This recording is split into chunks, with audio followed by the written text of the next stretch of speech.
Proverbe 7. Mon fils, retiens mes paroles et garde avec toi mes préceptes. Observe mes préceptes et tu vivras. Garde mes enseignements comme la prunelle de tes yeux. Lis-les sur tes doigts, écris-les sur la table de ton cœur. Dis à la sagesse, tu es ma sœur, et appelle l'intelligence ton amie, pour qu'elle te préserve de la femme étrangère, de l'étrangère qui emploie des paroles doucereuses. J'étais à la fenêtre de ma maison et je regardais à travers mon treillis.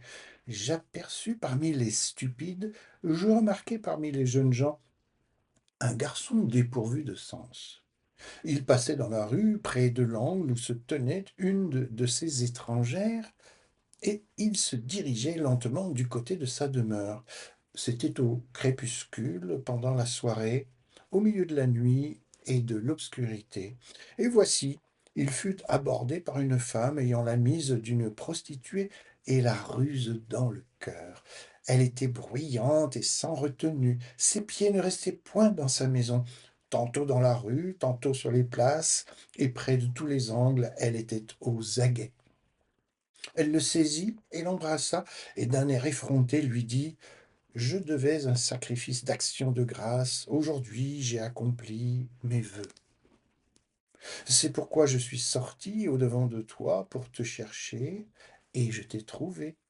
Et j'ai orné mon lit de couvertures, de tapis, de fils d'Égypte. J'ai parfumé ma couche de myrrhe, d'aloès et de cinnamome. Viens, enivrons-nous d'amour jusqu'au matin. Livrons-nous joyeusement à la volupté. Car mon mari n'est pas à la maison, il est parti pour un voyage lointain. Il a pris avec lui le sac de l'argent, il ne reviendra à la maison qu'à la nouvelle lune. Elle le séduisit à force de paroles, elle l'entraîna vers ses lèvres doucereuses. Il se mit tout à coup à la suivre, comme le bœuf qui va à la boucherie, comme un fou qu'on lie pour le châtier, jusqu'à ce qu'une flèche lui perce le foie, comme l'oiseau qui se précipite dans le filet, sans avoir que c'est au prix de sa vie. Et maintenant, mes fils, écoutez-moi, et soyez attentifs aux paroles de ma bouche. Que ton cœur ne se détourne pas vers les voies d'une telle femme, ne t'égare pas dans ses sentiers, car elle a fait tomber beaucoup de victimes, et ils sont nombreux tous ceux qu'elle a tués. Sa maison, c'est le chemin du séjour des morts. Il descend vers les demeures de la mort.